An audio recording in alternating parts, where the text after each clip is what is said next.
Vejamos essa fala do Sr. Jorge Elahá, porque é uma fala que ilustra muito bem o movimento espírita brasileiro.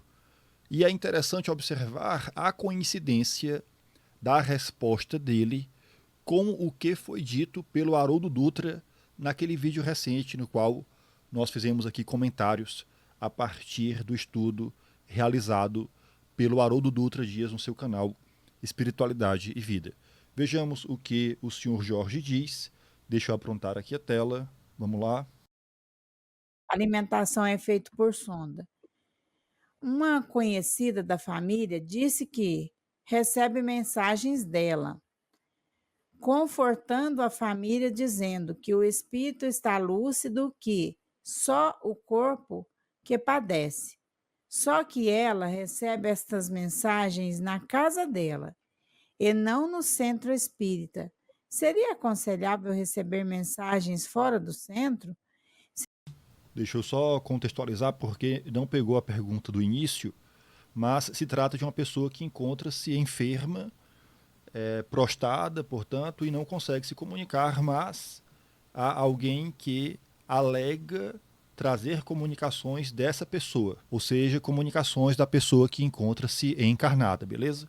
Então vamos lá observar a resposta do Sr. Jorge. Seria essas mensagens verídicas? Seria realmente da minha prima essas mensagens pela emancipação da alma ou de algum espírito que queria enganar? Agradeço o esclarecimento. Com vocês. Olha, você já foi fazendo várias perguntas e foi, de certa maneira, respondendo as hipóteses que existem, porque é isso mesmo. Uma pessoa que enfrenta uma sequela desse tipo, ela pode ter, sim, algum tipo de dificuldade. Inclusive no livro Amor Imbatível Amor, que é Eu vou avançar porque ele vai ainda falar da condição da pessoa, do porquê que ela se encontra assim e tal. Deixa eu avançar para o ponto que interessa para o nosso debate aqui, beleza? Pronto, eu acho que daqui já dá certo. Deixa eu dar o play. então ele está num processo como se fosse um sonho, aquilo é meio confuso, ele não sabe o que é realidade e o que não é. Então tem essas três possibilidades. Essa entidade pode se manifestar? Pode, como você bem colocou, sim, é possível que ela se manifeste. Sim, é possível se manifestar. Mas é possível que outro espírito esteja se passando pela minha irmã, pela minha prima? Sim, é possível que haja um enganador que se apresenta como se fosse ela, mentindo para o médium. Chamamos isso de mistificação do médium. E existe a possibilidade de uma terceira hipótese, que é a mistificação do médium, ou seja, o médium não está recebendo nada, tudo é uma encenação. Então, pode ser legítimo, sim, pode ser sua prima se comunicando, pode ser um espírito se passando por ela, ou seja, mistificação do espírito, ou pode ser o médium simulando uma comunicação, que a gente chama de mistificação do médium. É Que seria a fraude, beleza? diferente de mistificação do espírito. Na mistificação do espírito, o fenômeno é legítimo, mas o espírito é que está mentindo. Na mistificação do médium, não há fenômeno, existe um teatro que a pessoa está fazendo, mas não existe comunicação.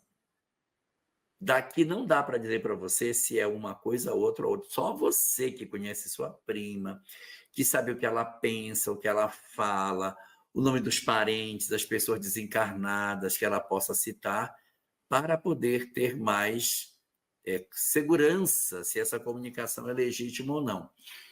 Se ela não trouxer nada que possa ser comprobatório, a gente coloca numa gaveta e fica esperando que tenha uma comprovação. Nem acredita e nem desacredita, a gente guarda, né? Agora, se ela trouxer coisas que colidam com a verdade, pode ser que seja um fenômeno aí que não seja o mais adequado. E com relação à sua pergunta, Vejamos aí o que foi colocado. Que interessante. Como eu disse na abertura, ilustra muito bem a mentalidade dominante no movimento espírita brasileiro. Primeiro, quando o seu Jorge diz assim, daqui eu não tenho como saber. E em seguida diz, fiquemos na espera até que informações confirmem, etc. Claro, é possível já a partir das informações trazidas na comunicação fazer algum levantamento relativo à identidade do espírito comunicante. Mas vejamos a diferença em relação à postura kardecista, uma vez que nós aprendemos espiritismo com Allan Kardec, de maneira que essa análise ela se torna um ponto de partida, uma vez que nós contamos com recursos à disposição, no caso da mediunidade, essa análise ela vai nos servir de base para a implementação de um estudo, mas esse estudo não se limita apenas à verificação das informações contidas, como foi dito pelo seu Jorge e reafirmado por mim. Esse estudo ele será implementado no sentido de um controle, até porque é preciso levar em consideração o seguinte: não é todo médium que tem capacidade de repassar informações que sirvam como elemento identificador do espírito. Vejamos o quadro dos médiums. É preciso levar em consideração aquele quadro, de maneira que certas mediunidades não têm condições de repassar informações positivas relacionadas àquele espírito. Muito embora Allan Kardec nos relacione essas características lá no item 191 do capítulo 16 de O Livro dos Médiuns em relação à mediunidade escrevente, por ali a gente pode ter uma base de que não é assim. Sempre vai vir informações precisas, claras, identificadoras do espírito. Então é preciso levar em consideração o meio pelo qual a comunicação vem, ou seja, a depender das características do médium, aquelas comunicações não nos permitam uma conclusão relativa à identidade. E aí, vamos fazer como o seu Jorge disse, ficar de braços cruzados? Em razão de uma limitação do médium, já que essa não é uma característica da sua faculdade? Da forma como foi explicado aí, fica parecendo que nós não temos outros recursos à disposição. Por isso eu disse que a análise da comunicação é o ponto de partida. Mas não se encerra por aí. Por quê? Porque esse estudo pode ser implementado no sentido do controle. Nesse caso, nós vamos contar com o auxílio de outros espíritos. Então imaginemos a oportunidade de se valer de outros recursos mediúnicos para, através deles, evocar os bons espíritos, evocar os anjos da guarda das pessoas envolvidas, a fim de saber se aquela comunicação de fato corresponde a da pessoa em questão. Então, quando o senhor Jorge disse, logo no início, que de onde ele está ele não tem como saber, vejamos, ele teria como saber se implementasse um grupo de estudo seguindo a orientação kardeciana.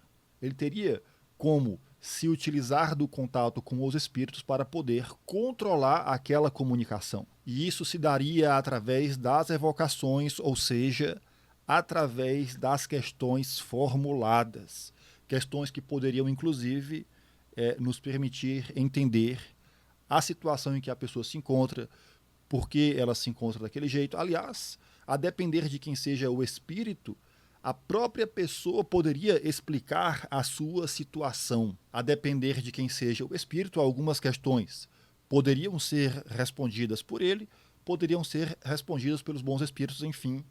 Vejamos o quanto se poderia aprofundar num estudo das comunicações, num estudo do espiritismo. Tudo isso poderia ser implementado a partir das orientações kardecianas, a partir da postura kardecista.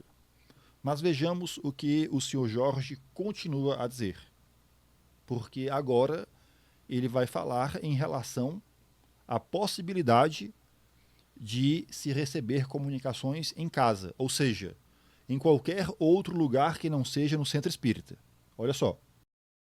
Pergunta não seja o mais adequado. E com relação à sua pergunta, se a gente pode receber entidades em casa, olha, poder pode, mas não é aconselhável. Poder pode, né? Poder pode. Poder pode, mas não é aconselhável. É ou não é a mesma coisa que foi dita pelo Haroldo? Não é aconselhável. E assim como nós perguntamos naquele vídeo, eu pergunto agora. Quem é que aconselha isso? Quem é que não aconselha, melhor dizendo? Quem diz que não é aconselhável? Essa é que é a questão. Uma coisa é certa. Esse não é um conselho dado por Allan Kardec. Vejamos o que continua a ser dito. Olha só. Pode, mas não é aconselhável. Poder pode, né? Poder pode. Mas tem que saber a razão pela qual a gente faz isso. Não é aconselhável. Alguns médiuns muito habilitados fazem isso. Divaldo faz, Raul Teixeira faz, Chico Xavier fazia, Dona Ivone do Amaral Pereira fazia. Então, essas manifestações que a gente tem, elas precisam ser dosadas. E aí você vai entender que sim, certos médios que sim. A grande pergunta é: a que propósito eu recebo na minha casa? Para mostrar que eu faço? Tem razão para que isso seja assim? Porque o ideal é que não seja. Se eu faço, é porque eu devo ter um grande trabalho mediúnico que justifica que isso seja dessa forma. Caso contrário, Olha só, um grande trabalho.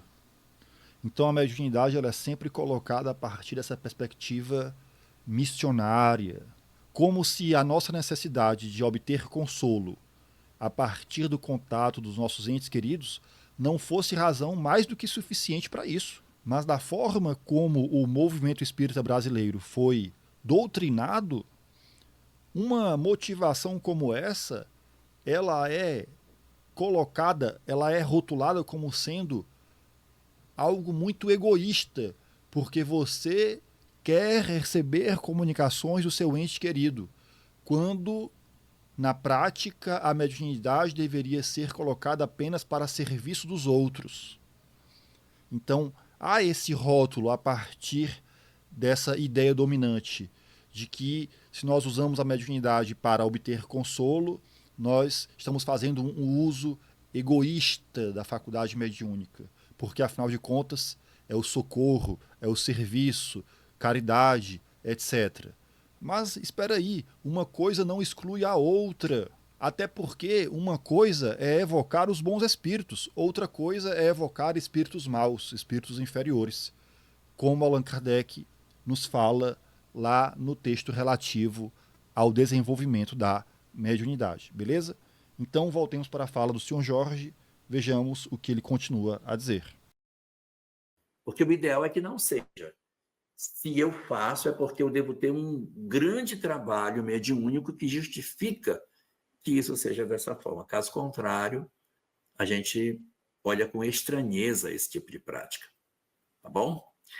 E aí você avalia todas essas condições, porque só você e sua família, a mãe dela, a sua mãe, os que viveram mais próximos, é que podem dar uma resposta mais abalizada. Se o fenômeno é legítimo, se existe mistificação de espírito, se é mistificação do médium, se justifica que essas comunicações sejam feitas em casa, ou se tudo, na verdade, não traz nada que seja comprobatório e a gente tem que aguardar para ter mais certeza do que está acontecendo. Então temos que aguardar numa postura passiva. E aí ele enfatiza somente os familiares, as pessoas, etc. Por quê? Porque, de acordo com essa concepção, não é possível recorrer aos espíritos. A partir dessa mentalidade descolada do pensamento kardeciano, não é possível recorrer aos espíritos para controlar aquela comunicação. Não à toa o senhor Jorge mesmo disse, nos causa uma estranheza tudo isso, porque essa estranheza ela nasce exatamente pela pouca familiaridade com a postura kardecista, beleza? Em contrapartida, nós vimos lá o que é que foi dito.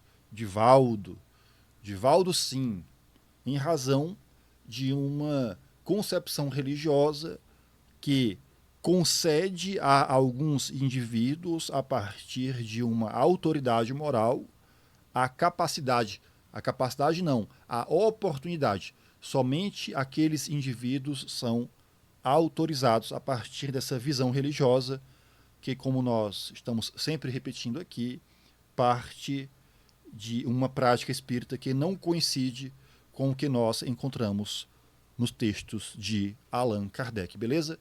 Curta esse vídeo, se inscreva no canal, compartilhe ele com outras pessoas. Até uma próxima. Valeu!